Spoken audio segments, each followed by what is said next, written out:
What if I told you the man who won the American Civil War was a drunk, a failure, and so disliked that his own side wanted him fired?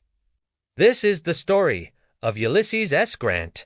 He was a guy who couldn't hold a job, got kicked out of the army for drinking, and was working in his dad's leather shop at 38 years old. Everyone wrote him off, and then the war started.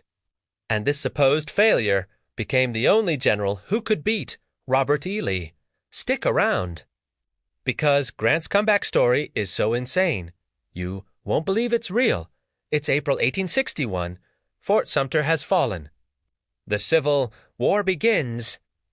And while men across the country are rushing to volunteer, there's a guy in Galena, Illinois, working behind the counter of a dusty leather goods store. That man is Ulysses S. Grant. He's a former Army captain, a West Point graduate, and a veteran of the Mexican-American War. And now, he as a 38-year-old, nobody's selling saddles to farmers because he literally can't do anything else. His own father had to give him the job out of pity. But here's the twist. In just 4 years, this washed-up clerk is going to become the most successful general in American history. He's going to do what no one else could: destroy Robert E. Lee's army and end the deadliest war in the nation's history. The question is, how on earth does that happen? Let me back up, because you need to understand just how much of a disaster Grant's life was before the war. He was born in 1822 in Ohio, with the name Hiram Ulysses Grant. Yeah, Hiram.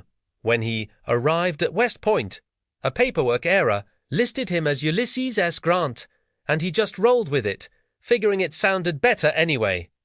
He was a mediocre student, graduating in the middle of his class. The only thing he truly excelled at was horsemanship. The man could ride anything. He fought in the Mexican War under General Zachary Taylor, did his duty, but nothing spectacular. He got promoted to captain, married his sweetheart Julia, and life seemed okay. Then, in 1852, the Army sent him to an isolated fort in California, far from his wife and kids. Stuck in the middle of nowhere, Grant started drinking hard. His commanding officer eventually caught him drunk on duty and gave him an ultimatum: resign or face a court-martial. In 1854, at 32 years old, Grant resigned. His military career was over. So what does he do next? He tries farming. He fails. He tries his hand at real estate. Fails again. He even tries collecting rent for his father-in-law and fails at that too. One winter, he was so broke he had to pawn his watch just to buy Christmas presents for his children. By 1860, he's hit rock bottom, working at his dad's store in Illinois. His younger brothers are his bosses. People in town would whisper when they saw him, talking about the West Point graduate who could have been something, but was now just Sam Grant. His wife's family thought she married a loser. His own family was embarrassed. À 38, Ulysses Grant was the very definition of failure. Then Fort Sumter happened. War breaks out, and suddenly the Union desperately needs experienced officers. They're taking anyone they can get. Grant volunteers, knowing he's messed up but believing he can help. He writes to the War Department offering his services. They ignore him. He travels to Cincinnati to meet with General George McClellan, one of the top commanders. McClellan won't even see him, leaving him waiting in a hallway like he's nobody. Finally, the governor of Illinois gives him a chance. Not because he's a top choice, but because they literally can't find anyone else to train the new volunteer regiments. They make him a colonel and give him the 21st Illinois Infantry, a unit famous for being undisciplined and unruly. Grant shows up, doesn't give a grand speech, doesn't try to be their friend. He just says, "We march at 6 a.m., be ready," and a strange thing happens. These troublemakers, they follow him because Grant doesn't bullshit them. He doesn't give inspiring lectures. He just tells them what to do and expects them to do it. Within weeks, the 21st Illinois is one of the best-trained regiments in the state. Grant gets promoted to brigadier general. Now, he has a real command. And this is where everything changes. Because while other Union generals are scared to make mistakes, scared dolos, Grant doesn't seem to care about any of that. February 1862, Fort Donelson, Tennessee. A key Confederate fort is blocking the Union advance. Every other general says it's too risky to attack in the winter. Grant says, "I'm attacking." He surrounds the fort. When the Confederate commander asks for terms of surrender, Grant sends back one of the most badass messages in military history. No terms except unconditional and immediate surrender can be accepted. Unconditional surrender. U.S. Grant. The nickname sticks. He captures the fort along with 15,000 Confederate soldiers. It's the Union's first major victory of the war, and Grant becomes a national hero overnight. Lincoln loves him. Finally, a general who actually fights. But success brings scrutiny. People start digging into Grant's past the drinking, the failures, the resignation from the army. Rumors start flying that he's drinking on duty. Then comes the Battle of Shiloh in April 1862. Grant is caught by a surprise attack at dawn. It becomes the bloodiest battle in American history up to that point, with 23,000 casualties in 2 days. His men are getting slaughtered, and his own generals are panicking, telling him to retreat. Grant refuses. "We're not retreating," he says. "We attack at dawn." The next morning, with reinforcements, Grant counterattacks and wins the battle. But the newspapers only focus on the surprise attack and the high casualties. Grant was drunk. Grant was incompetent. They scream. Politicians in Washington demand Lincoln fire him.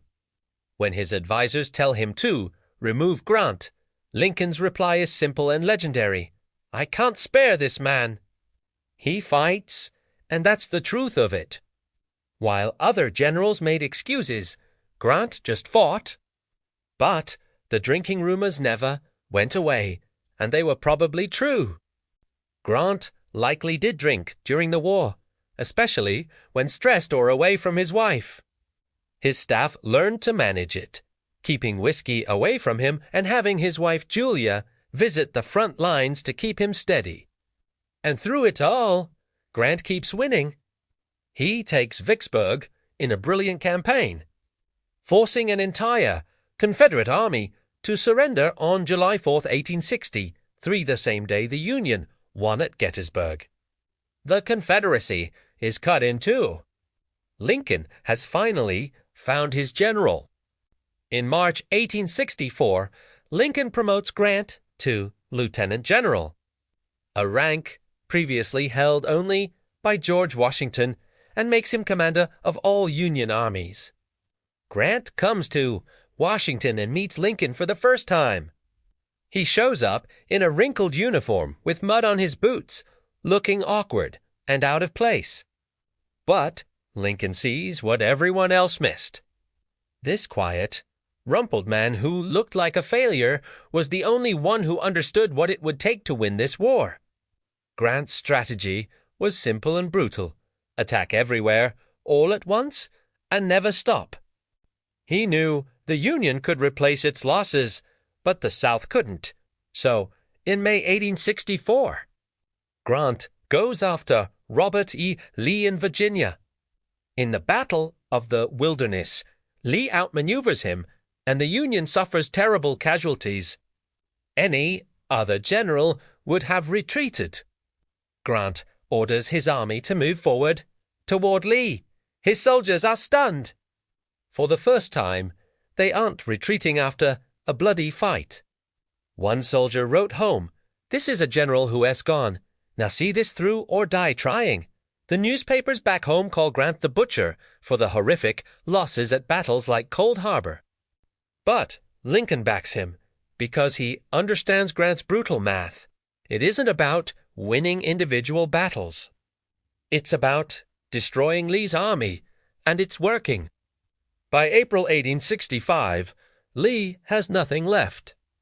On April 9th, at Appomattox Courthouse, Lee meets Grant to surrender. Lee arrives in his finest uniform. Grant shows up in a muddy private's coat with general stars pinned on. Instead of humiliating his defeated enemy, Grant offers generous terms. He lets the Confederate soldiers keep their horses for spring planting and sends them home with food. He tells his men, the war is over. The rebels are our countrymen again. The Civil War ends, and the man who won it. The failure, the drunk, the guy nobody wanted. What's incredible about Grant is that he wasn't a natural genius like Lee. He was just as stubborn to quit. When everyone else made excuses, Grant fought. When they said retreat, he advanced. When they called him a butcher, he kept grinding forward, and he won. He later became president twice, approaching the job with the same relentless persistence. Was he perfect? Absolutely not. He trusted the wrong people and made mistakes. But when the country was tearing itself apart, the man who couldn't hold a job became the man who saved the Union. Maybe the lesson of Ulysses S. Grant is that sometimes being special isn't about talent. It's about being too stubborn to give up. Like Lincoln said, he fights, and sometimes that's all it takes. Thanks for watching, and if you enjoyed this story, be sure to subscribe for more.